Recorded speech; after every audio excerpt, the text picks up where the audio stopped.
ఏవైతే ఇప్పుడు కార్పొరేషన్లు వేసినాం, కార్పొరేషన్లలో డైరెక్టర్ల ఖాళీలు ఉన్నాయి, మార్కెట్ కమిటీ చైర్మన్లు డైరెక్టర్లు ఖాళీలు ఉన్నాయి, మందిరాల కమిటీల కార్పొరేషన్ ఖాళీలు ఉన్నాయి, ప్రభుత్వంలో వివిధ హోదాలలో జిల్లా స్థాయిలో కూడా ప్రభుత్వ నామినేటెడ్ పోస్టులు ఉన్నాయి.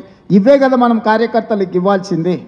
అందుకే 10 ఉమ్మడి జిల్లాల ఇన్ఛార్జ్ మంత్రులకు నా ఆదేశాలు ముఖ్యమంత్రిగా నేను ఏమిస్తున్నాయి సమావేశం నుంచి అంటే మార్చి 10 తారీఖు లోపల అన్ని జిల్లాలల్లో వీటిని నియమించడానికి అవసరమైన లిస్టులు తయారు చేసి అన్ని క్లియరెన్స్ తీసుకొని ఏఐసిసి ఆమోదంతో అన్ని క్లియరెన్స్ తీసుకొని మార్చి 10 లోపల వాటి నియామకాలన్నీ చేపడితే కిందున్న శ్రేణులకు కూడా ఈ ప్రభుత్వం వచ్చింది, ఈ ప్రభుత్వంలో మాకు అవకాశం వచ్చింది, ఈ ప్రభుత్వం మనది అనే ఒక భావన ఉంటుంది.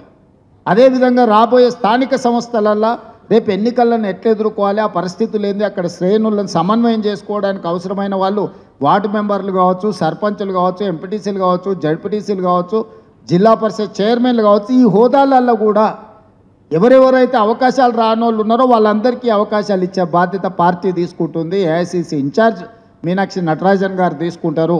ఒకవేళ మనకి ఎమ్మెల్యే టికెట్ రాకపోతే జిల్లా పరిషత్ చైర్మన్ రావచ్చు, లేకపోతే మిగతా విషయాలు రావచ్చు.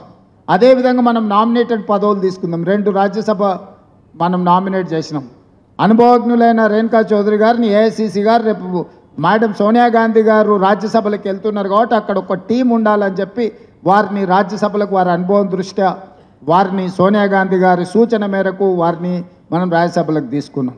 రాహుల్ గాంధీ గారు యంగ్ బ్లడ్ పార్టీ కష్టపడ్డోళ్ళకి ఒక సందేశం పంపించాలనుకున్నప్పుడు యూత్ కాంగ్రెస్ నేషనల్ జనరల్ సెక్రటరీగా పనిచేసిన అనిల్ యాదవ్కు ఈరోజు రాజ్యసభ వచ్చింది. మీకు తెలుసు, ఒక యూత్ కాంగ్రెస్లో పనిచేసిన వాళ్ళకి రాజ్యసభ రావడం ఎప్పుడైనా చూసిండ్రా మీరు? ఈరోజు పార్టీ లైన్లో ఉంటే పార్టీ అవకాశం ఇచ్చింది. ఎన్ఎస్యుఐ ప్రెసిడెంట్కు ఎమ్మెల్సీ వచ్చింది, కేసులు కట్టుకున్నాడు, కొట్లాడిండని ఇచ్చినాం. అదేవిధంగా వర్కింగ్ ప్రెసిడెంట్ చేసిన మహేష్ గౌడ్ గారికి ఎమ్మెల్సీ వచ్చింది, పిసిసి ప్రెసిడెంట్ కూడా అయ్యిండు. అంటే ఈరోజు నా సూచన, ఎవరెవరైతే ఆనాడు మనం ప్రతిపక్షంలో ఉన్నప్పుడు కష్టపడ్డప్పుడు కష్టాలలో మనతో ఉన్నారో, మన ఎంబడి నిలబడి పార్టీ కార్యకర్తల కోసం కొట్లాడినరో, వీలైనంత మేరకు పార్టీ వాళ్ళందరికీ కూడా అవకాశాలు ఇచ్చుకుంటూ వచ్చింది. ఈరోజు అడ్వైజర్లుగా షబీర్ అలీ గారిని వేసినా, వేం నరేందర్ రెడ్డి గారు వేసినా, అరకర వేణుగోపాల్ గారిని వేసినా, ఇంకెవరినైనా వేసినా కూడా ఇవన్నీ కూడా మొదటి నుంచి మనము ప్రభుత్వంలో లేనప్పుడు ప్రతిపక్షంలో ఉన్నప్పుడు పార్టీ కోసం ఎవరెవరైతే కొట్లాడినరో వాళ్ళందరికీ కూడా అవకాశాలు వచ్చినాయి. ఇంకా రావాల్సిన వాళ్ళు ఉన్నారు, వాళ్ళందరికీ ఇచ్చే బాధ్యత పార్టీ తీసుకుంటుంది. వచ్చినోళ్ళేమో వచ్చింది కదా మేము పని చేయాల్సిన పని లేదనుకుంటారు, రానోళ్ళేమో మాకు ఎట్లాగ ఇవ్వలేదు కదా ఇంకా మేమెందుకు పని చేస్తామంటారు. ఈ రెండింటి మధ్యలో ఎక్కడో గ్యాప్ ఉంది, గ్యాప్ను సరిదిద్దుకోవాల్సిన అవసరం ఉంది. ఇక 4వ సమస్య, పెద్దలు ఒక మాట చెప్పారు, మంచిని మైకులో చెప్పాలి, చెడుని చెవులో చెప్పాలని. మనోళ్ళు చెడు మైక్లో చెప్తారు, మంచం వచ్చి చెవులో చెప్తారు. నువ్వు బాగా చేస్తున్నావు, ప్రభుత్వ సంక్షేమ పథకాలు భలే ఉన్నాయని చెప్పి తలుపు మూసి నాకు చెప్తారు, బయట మైకులో మాత్రం ఎట్లా చెప్పాలో అట్లా చెప్తారు. ఇది పార్టీకి ఏమాత్రం కూడా లాభాన్ని తెచ్చిపెట్టదు, పార్టీకి తీవ్రమైన, ప్రభుత్వానికి తీవ్రమైన నష్టాన్ని తెచ్చిపెడుతుంది. దయచేసి సమావేశంలో ఉన్న పెద్దలందరికీ నా సూచన ఒకటే, పెద్దలు ఊరికేనే చెప్పలేదు మంచిని మైకులో చెప్పుర్రి, చెడుని చెవులో చెప్పుర్రి అని. నా సూచన కూడా, నా విజ్ఞప్తి కూడా ఒకటే, మంచిని మైకులో చెప్పండి, చెడుని చెవులో చెప్పండి. ఆ చెడుని ఎట్లా సరిదిద్దుకోవాలనో మనం ప్రయత్నం చేద్దాం. పెద్దలందరూ కూడా నా విజ్ఞప్తి ఒకటే, నేను ఎవరిని వేరే రకంగా ఉద్దేశంతో చెప్పడం లేదు. ఇది మన అందరం కూడా ఒక అవగాహనతోని ముందుకు వెళ్ళాల్సిన సందర్భం. అదేవిధంగా ఇంకా కార్యక్రమాలు, వెల్ఫేరు 6 గ్యారెంటీలకు సంబంధించిన దాంట్లో ఆర్టీసీ బస్సు దాదాపుగా 150 కోట్ల మంది మహిళలు ఈరోజు ఆర్టీసీ బస్సులో ఉచిత ప్రయాణాన్ని వాళ్లకు అందుబాటులోకి తీసుకొచ్చిన దాదాపుగా 4200 కోట్ల రూపాయలు ఈరోజు రాష్ట్ర ప్రభుత్వం ఆడబిడ్డలకు ఉచితంగా బస్సులో ప్రయాణం చేయడానికి ఈరోజు మనం చెల్లించడం దేశంలోనే హయ్యెస్ట్. ఈరోజు అదేవిధంగా 50 లక్షల కుటుంబాలకు 200 యూనిట్లు ఉచితంగా ఈరోజు ప్రతి నెల కరెంట్ ఇస్తున్నాం. అదేవిధంగా ఈరోజు 50 లక్షల కుటుంబాలకు దాదాపుగా మనము ఈరోజు 500 రూపాయలకు సిలిండర్ ఇస్తున్నాం. అదేవిధంగా 22,50,000 మంది రైతులకు 25,50,000 మంది రైతులకు 21,000 కోట్ల రూపాయల రైతు రుణమాఫీ చేసినాం. ఇవాళ నువ్వు 1,56 లక్షల మెట్రిక్ టన్నుల వడ్లు పండిస్తే సన్న వడ్లకు మొత్తానికి 500 రూపాయల బోనస్ ఇచ్చినాం. 10 లక్షల రూపాయల రాజీవ్ ఆరోగ్యశ్రీని ఈరోజు మనం అమలు చేస్తున్నాం. ఇవాళ 4.5 లక్షల ఇందిరమ్మ ఇండ్లు ప్రతి పేదవాడికి 5 లక్షల రూపాయలు ఇచ్చి ఉచితంగా ఇల్లు కట్టుకోవడానికి ఈరోజు మనం పథకాలు తీసుకొని వచ్చినాం. ఇట్లా ఒక్కొక్క పథకాన్ని ఇవాళ ఇందిరమ్మ ఆత్మీయ భరోసా మీద రైతు భరోసా 10,000 నుంచి 12,000 సంవత్సరానికి పెంచినాం. అదేవిధంగా భూమి లేని నిరుపేదలకు, ముఖ్యంగా భూమి లేని నిరుపేదలు ఎవరయ్యా? దళితులు, గిరిజనులే ఎక్కువ, ఆదివాసీలే ఎక్కువ.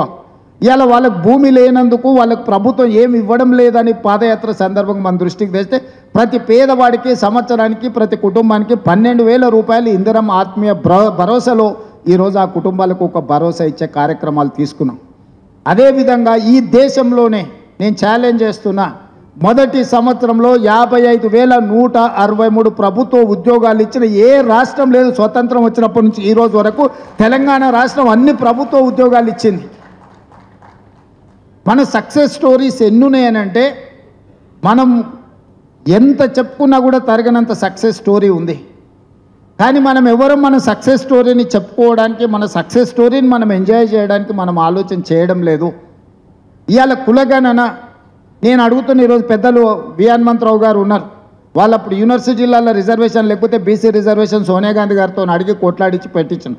1931లో తెల్లదొరలు ఉన్నప్పుడు కులగణన జరిగితే 95 సంవత్సరాల నుంచి ఎవ్వరు కూడా కులగణన చేయలేదు. 2011లో కాంగ్రెస్ కేంద్రంలో మన్మోహన్ సింగ్ గారి నేతృత్వంలో ఉన్నప్పుడు చేసిన ఆ నివేదిక బయటికి రాలేదు. మోడీ గారు వచ్చేసి ఆ నివేదికను కూడా దొక్కేసిండు.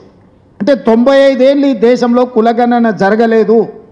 95 ఏళ్ళ నుంచి జరగని కులగణన ఒక్క సంవత్సరం లోపలనే మన ప్రభుత్వం కులగణన చేసి దేశానికే ఆదర్శంగా నిలబడ్డది.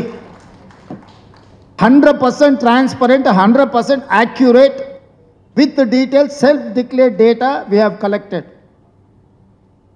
Cabinet sub committee headed by Uttam Kumar Reddy గారు, అందులో దామోదర్ రాజ్ నరసింహ, సీతక్క, శ్రీధర్ బాబు గారు, పొన్నం ప్రభాకర్ గారు, ఒక అనుభవజ్ఞులైన ఒక టీంను రాహుల్ గాంధీ గారి ఆదేశాల మేరకు ఈరోజు మనము పర్ఫెక్ట్ కులగణన.